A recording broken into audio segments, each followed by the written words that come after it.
As we move into June, it's time to check in on the absolutely heartless and shameless cockroach that, to our great misfortune, served as the 45th president of this country.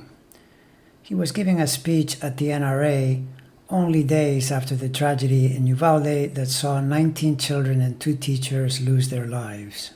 So, this effing moron, and yes, I wholeheartedly agree with Rex Tillerson when he called him exactly that, because he is that and much, much worse. This sorry excuse for a human being, after first giving a speech with every conceivable inanity and falsehood about the current state of gun legislation in this country, then proceeded to do a little dance at the end. Perfect. More or less exactly what a psychopathic idiot would do. In any case, don't ask me how I really feel about this malevolent fool, or I will never finish this video, so let's turn to the action in his chart. First, the Saturn station that is now upon us reflects, at least in part, his recently expressed discomfort upon hearing that Fani Willis is down in Georgia turning up the heat. You can always tell when the Orange Menace is unhappy because the mantra is witch hunt, to which I say, Donald, a witch hunt isn't a problem, unless of course you happen to be a witch. That Saturn station is directly opposite his Mars, and since Mars rules the 9th of legal affairs, there you have your problem.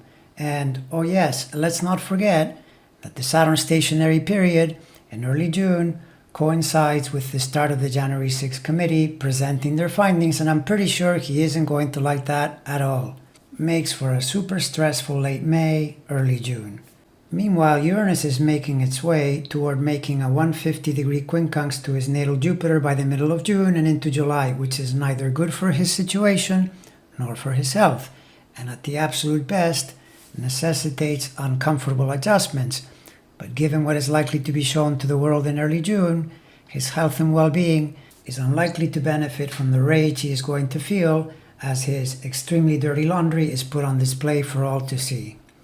More potential trouble on the health front from Neptune traveling through the 8th sign and due to station in late June in a quincunx to his rising Mars, although this one is likely to exacerbate the legal issues as well.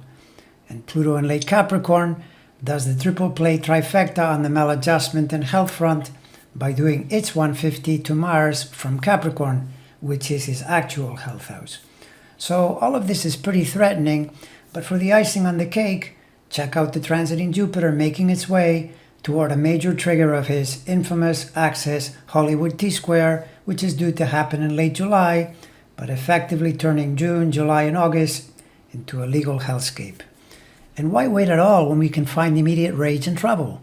Take a look at the fast-traveling Mars about to enter that same axis Hollywood T-square, as in today or tomorrow, and traveling through those uncomfortable degrees for the next 7 or 8 days. Perfect. Here we're back to Mars in the 9th and ruling the 9th. It's the legal affairs, and he ain't gonna like it. Well then, tough times ahead. Too bad. Couldn't happen to a nicer guy.